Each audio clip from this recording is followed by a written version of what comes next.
Bonsoir à tous et bienvenue. Dans 5 jours sera célébrée la fête de Noël. Les commerçants ont renforcé leur stock en vue de répondre aux besoins de la clientèle. Les parents, quelquefois accompagnés de leurs enfants, parcourent les magasins à la recherche du bon jouet, balades et découvertes à suivre dans ce journal.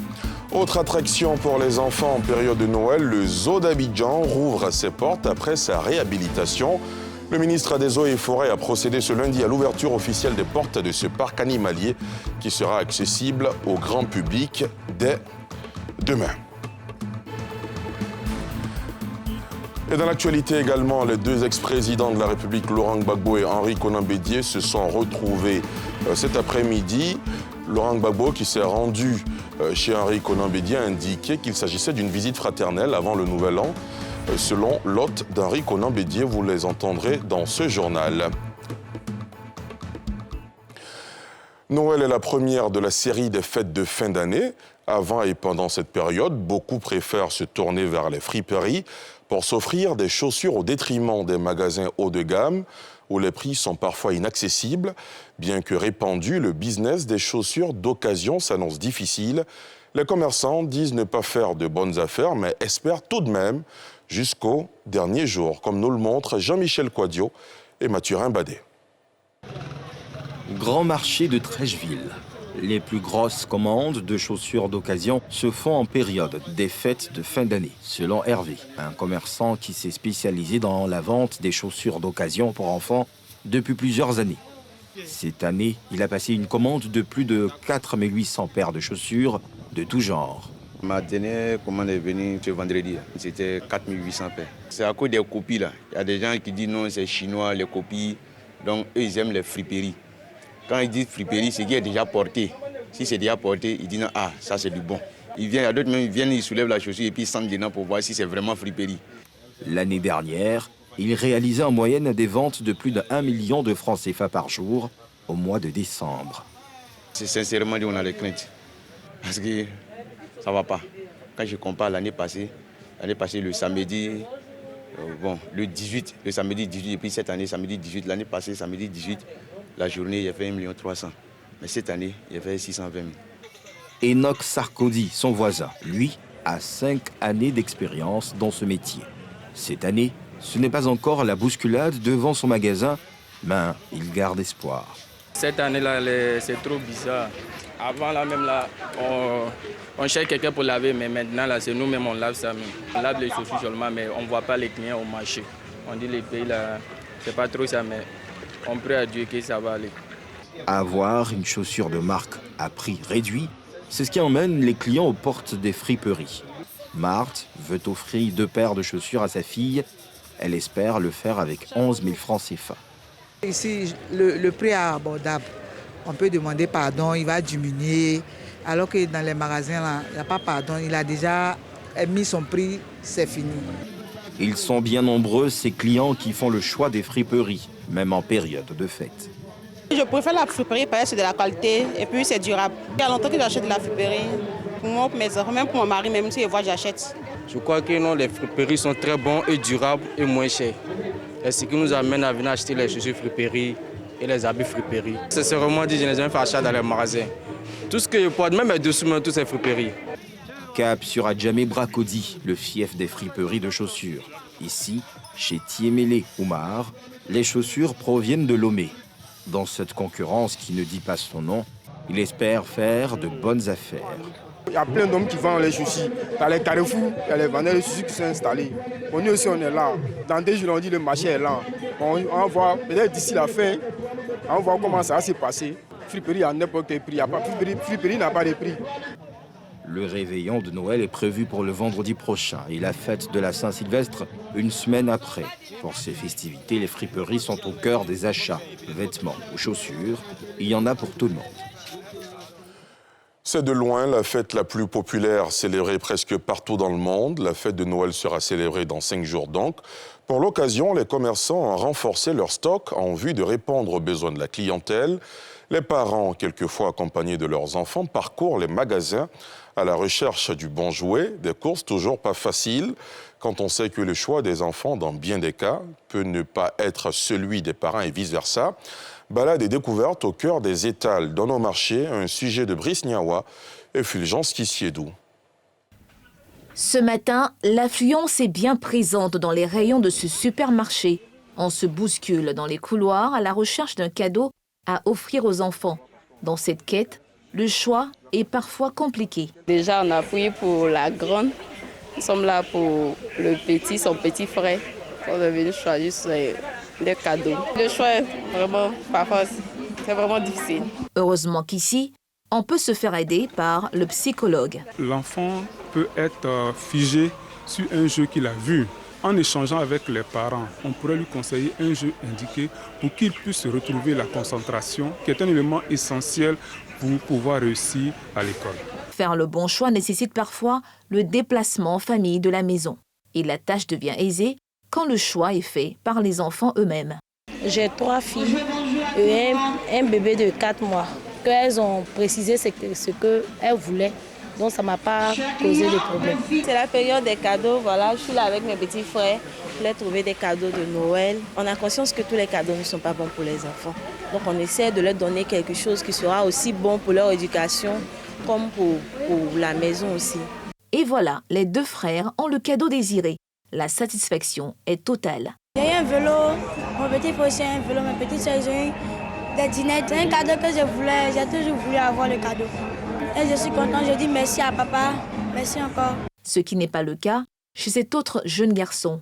À la place d'une épée, son père a préféré un autre jouet, jugeant le choix de l'enfant dangereux. Ce matin, il a voulu prendre un truc comme une épée, voilà, donc j'ai dit non, ça ce sont des choses qui ne traduisent pas l'amour, la paix.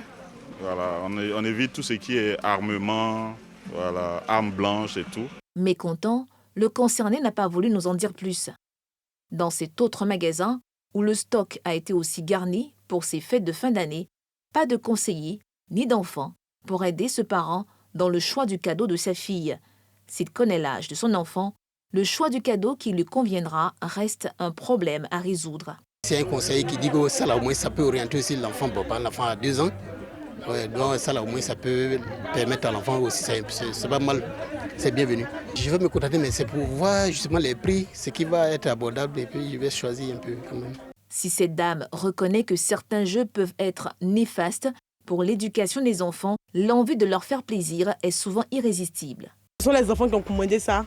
Ils disent qu'ils veulent vélo, ils veulent tablette, ils veulent voiture, ils veulent dinette pour jouer avec leurs camarades. Donc, il n'y a pas les soucis. On fait ce plaisir-là. Je sais que ce n'est pas bon, mais on fait comme on veut, juste pour s'amuser. Attention, cela pourrait avoir un mauvais retour sur l'enfant si le jeu n'est pas adapté. Selon cette psychologue pédagogue, tout parent devrait tenir compte de l'avis de l'enfant dans le choix du cadeau, en tenant compte aussi de l'âge, du moment et du type de jeu. Concernant le cadeau, ne doit pas être autoritariste pour imposer un cadeau. C'est avec l'enfant qu'on choisit. C'est pour ça que dire à un parent, non, il faut donner ça, il ne faut pas donner ça. Maintenant, en fonction également de la bourse du parent. Et j'aime donner cet exemple. Vous n'allez pas un enfant qui vit dans un immeuble où il n'y a même pas de cours. Il dit, je veux un vélo. Mais où est-ce qu'il va conduire ce vélo-là? Quand on discute avec un enfant, on arrive à le convaincre. Puisque c'est ludique, et comme on est dans le loisir, cet enfant va jouer. Je veux que les jouets soient faits pour que l'enfant trouve son plaisir. La frustration est plus grande de donner un jouet et d'être là en train de surveiller comment on l'utilise, de frapper un enfant qui aura démonté et surtout qui aura essayé de comprendre qu'est-ce qui fonctionne à l'intérieur. Un enfant qui démonte le jouet le même jour est un enfant intelligent. Ce n'est pas qu'il a gâté le jouet. Nous sommes dans la semaine de la Noël, une fête qui ne réussirait sans ce délai clé, offrir des cadeaux aux tout-petits, mais un délai qui impactera négativement ou positivement la vie de l'enfant selon le cadeau reçu et l'utilisation qu'il en fera. Les parents sont invités à plus de responsabilités. Noël est une belle occasion de faire plaisir aux enfants. Les enfants en situation de handicap, pensionnaires de l'INIPA, l'Institut national de promotion des aveugles d'Abidjan-Yopougon, ont eu droit à un arbre de Noël riche en émotions, pour la plupart malvoyants et malentendants. Ils ont entendu, vu ou touché le Père Noël. Le ministre de tutelle, maître Adama Kamara, qui avait à ses côtés sa collègue en charge de la solidarité, Belmondo Dogo, ont réaffirmé l'engagement du gouvernement à œuvrer pour l'inclusion sociale dans le pays. Thiemé Dandje, Fulgence Tissiedou. INIPA, Institut national pour la promotion des aveugles. Dans la cour, des pensionnaires en fête. À leur côté, à l'occasion de l'arbre de Noël 2021, le ministre de tutelle et sa collègue en charge de la solidarité, Belmondo Dogo. En levée de rideau, l'abidjanaise en langage des signes.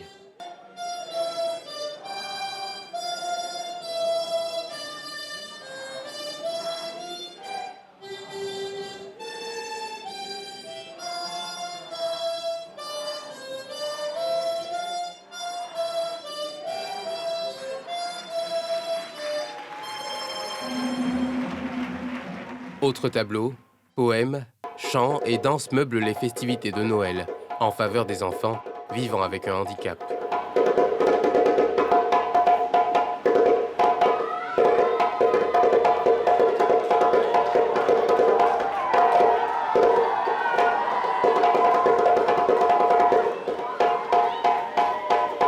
Les enfants non-voyants et sourds-muets extériorisent leur génie artistique. De quoi réjouir leur Père Noël, Adama Kamara, engagé à poursuivre la politique gouvernementale de l'inclusion sociale. Aujourd'hui est un jour d'action. C'est un jour de solidarité agissante. Je pars ici satisfait à l'idée que vous ne vous apitoyez pas sur votre sort. Je pars ici satisfait à l'idée que vous êtes en train de démontrer qu'en dépit de cet handicap qui serait passager que vous avez, vous êtes pleinement intégré dans notre société. Vous pouvez compter sur moi, vous pouvez compter sur Tata Belmondo. Outre les moments de détente, les pensionnaires ont eu les bras chargés de cadeaux, mobilisés pour leur spécial arbre de Noël. Autre attraction pour les enfants en période de Noël, le zoo d'Abidjan rouvre ses portes après sa réhabilitation. Le ministre des Eaux et Forêts a procédé ce lundi à l'ouverture officielle des portes de ce parc animalier qui sera accessible au grand public dès demain, comme nous le précisent Pierre Dipomelin et Armel Zozo. Fermé par les autorités ivoiriennes après l'évasion d'une hyène en septembre 2020, le zoo d'Abidjan a fait peau neuve. L'animalerie est à nouveau ouverte à la population dès demain, mardi 21 décembre, avec ses 300 animaux composés de 48 espèces. Mais avant le grand public, le ministre des Eaux et Forêts est le premier visiteur. Khan, l'unique éléphant du zoo, a eu à l'occasion quelques bouchées de bananes Poyo des mains du ministre Donvaï. Le financement qui a été obtenu pour faire la réflexion l'a été grâce au gouvernement qui a mis à notre disposition une première tranche de 500 millions de francs CFA pour réaliser la réhabilitation et en 2022, 500 et quelques millions également pour pouvoir continuer cette rénovation. Je dois dire que ceci a été fait grâce au concours de la première dame que je tiens à remercier et nous espérons sa visite dans les prochains jours qui nous a aidés, nous a soutenus dans la réhabilitation de ce zoo. Réhabiliter un zoo, ce n'est pas seulement des infrastructures, c'est aussi du personnel, c'est aussi des ressources humaines. Et nous avons pu faire appel à des ressources humaines extérieures qui vont nous permettre d'entretenir ce zoo-là, permettre d'être au niveau international en tant que zoo. Nous allons acquérir plus d'animaux pour permettre aux Ivoiriens d'avoir une palette d'animaux plus importante de ce que nous avons ici. La rénovation du zoo d'Abidjan avait pour but essentiel de prendre en compte le bien-être des animaux selon son gestionnaire. Aujourd'hui, la plupart des enclos qui ont été refaits, notamment comme la volière que vous avez vue ou l'espace primate qui a été agrandi, ça a été refait pour le bien-être animal. Vous avez vu la clinique qu'on a mis en place toute une clinique avec une salle d'opération, une salle d'autopsie, une quarantaine. Donc tout ça est axé sur le bien-être des animaux. Donc il faut d'abord contrôler ça avant de pouvoir penser à amener d'autres espèces. Pour cette réouverture, il faudra débourser 500 francs pour les enfants au lieu de 300 francs par le passé. Les adolescents, eux, paieront 1000 francs et les adultes 1500 francs. En attendant l'arrivée de nouvelles espèces, restaurants et espaces de jeu sont les grandes innovations. Dans le reste de l'actualité, la Côte d'Ivoire, premier exportateur africain de mangue. Depuis quelque temps, la filière est sur une bonne lancée. Pourtant, cet envol est entaché par divers problèmes que rencontrent les acteurs. Quelles mesures pour une filière plus compétitive? C'est à cette interrogation que répondent Nadia Eja, Eric Kimou et Haruna Zeba. Sinématiali, dans le nord du pays. Nous sommes dans l'une des zones productrices de mangue en Côte d'Ivoire. Cette variété, appelée quinte, est la plus prisée à l'exportation. Pour qu'elle réponde aux normes, un certain nombre de critères sont à prendre en compte. À l'usine, là, ils ne vont pas vous la prendre. Voilà, parce qu'elle est mal formée, ils vont dire qu'elle est mal formée. Voilà. Or, la mangue, malgré qu'elle est mal formée, elle peut être bien consommée sans problème. Voilà, donc maintenant, vous voyez, celle-là, ça c'est une tâche naturelle. Donc, la tâche naturelle, et chez eux, ça ne passe pas. Des détails à respecter par les 7000 producteurs que compte la filière s'ils veulent maintenir leur compétitivité. On contrôle, il y a un appareil qu'on contrôle le taux de sucre, ça y est, on prend la pulpe de la mangue, et on appuie, ça tombe dans le truc, dans l'appareil, et le taux de sucre sort. Souvent c'est 6, quand c'est 6, 6,80, la limite c'est 6,80. À 7 c'est bon. Mais quand ça descend au niveau des 5, c'est que ce n'est pas fait pour la viande. En effet, malgré l'embellie qu'elle connaît depuis ces dernières années, la filière fait face à des difficultés aussi bien au niveau de la production, de la commercialisation que de la transformation. Au rendement, nous sommes autour de 5 tonnes par hectare en fonction des variétés, alors que d'autres sont en 25 voire 30 tonnes. Au niveau de la commercialisation, nous avons des problèmes avec la mouche des foyers, qui est un insecte de quarantaine qui crée beaucoup de problèmes à la commercialisation de la mangue sur le marché européen. Au fond, interprofessionnel pour la recherche et le conseil agricole, des actions sont menées pour impacter toute la chaîne de valeur. En 2015, avec un projet de la Banque mondiale, FIC a acquis des séchoirs et la flamme est partie de là. Aujourd'hui, avec 6 unités que le FIC a pu installer, aujourd'hui vous avez 22 unités de transformation de la mangue. Il y a un grand programme qui est prévu tant au FIC qu'au niveau du gouvernement pour pouvoir mettre en place des stratégies pour contrôler toutes ces menaces-là. Aujourd'hui, nous sommes autour de 180 000 tonnes de production, mais on espère atteindre 250 000 tonnes et au-delà de 250 000 tonnes d'ici 2030. L'amélioration du rendement, la qualité des produits et leur compétitivité, une problématique au cœur des diverses rencontres organisées par les acteurs du secteur. Récemment, l'Observatoire national sur la compétitivité des entreprises a initié un atelier sur la question. La perspective, c'est de se positionner sur les différents marchés de consommation. Il faut certainement pouvoir élaborer des programmes plus spécifiques pour la filière mangue, pour pouvoir la soutenir dans ses différents aspects, au niveau de la production, au niveau du rendement du produit, parce que là, les rendements sont encore de 3 à 7 tonnes, qu'on peut aller dans les 10 à 15 tonnes. Donc, la filière attend des appuis de l'État avec des programmes spécifiques pour pouvoir gagner des parts des marchés. La Côte d'Ivoire est le premier pays exportateur de mangue en Afrique et le 3e sur le plan mondial avec 35 000 tonnes exportées sur 180 000 produites. Seulement 3% sont transformés sur place. Dans l'actualité politique, ces images des deux ex-présidents ivoiriens, Henri Konan Bédié du PDCI-RDA et Laurent Gbagbo du PPACI, une visite fraternelle avant le Nouvel An selon l'hôte d'Henri Konan Bédié.